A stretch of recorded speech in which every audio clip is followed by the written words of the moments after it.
Hello friends, आपका welcome है canon of information YouTube channel में। हम बात करने वाले हैं इन्फिनिट सेंटर के कुछ प्रोजेक्ट्स के बारे में।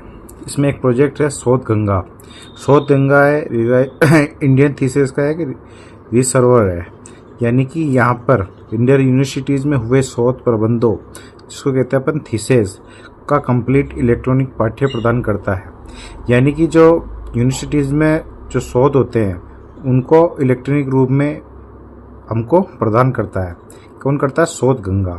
शोध गंगा के अंदर शोध छात्रों को अपनी पीएचडी जमा कराने के लिए एक प्लेटफॉर्म देता है। जो पीएचडी के अंदर जो रिसर्च करते हैं वो उसको जमा करा सकते हैं। इसकी शुरुआत हुई थी मार्च 2010 में। इलेक्ट्रिक थीसिस एंड डिसर्टेशन यानी ईटीडी यूजीसी के नोटिफिकेशन के अनुसार इसकी शुरुआत हुई थी 5 मई 2016 से। तो कहने का मतलब ये है कि इसके अंदर शोध पत्रों को जमा करते हैं। किसके अंदर? शोध गंगा के अंदर। ठीक है, अब देखिए शोध गंगा किस प्रकार की रिपोजिटरी है। यह एक ई थीसिस रिपोजिटरी है। रिपोजिटरी कौन सी तरह की है? ई थीसिस यानी इलेक्ट्रॉनिक शोध पत्र वाली रिपोजिटरी है। अब हम देखते हैं अगला शोध Gangotri.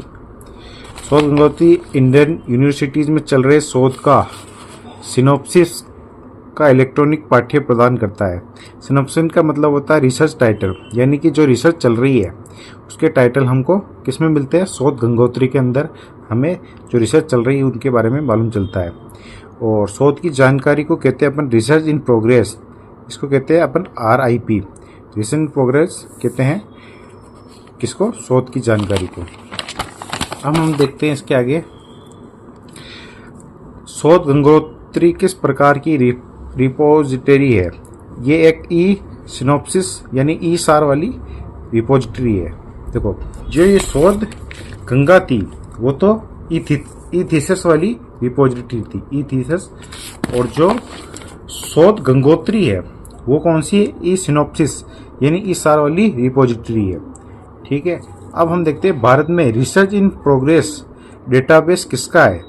Research in progress database है शोध गंगोत्री का। किसका है? शोध गंगोत्री का। तो आज हमने ये 2 प्रोजेक्ट देखे हैं। अब इन्फिनिट के अगले वीडियो में हम और प्रोजेक्ट देखेंगे। तब तक के लिए गुड बाय। चैनल को लाइक और सब्सक्राइब करना न भूलें।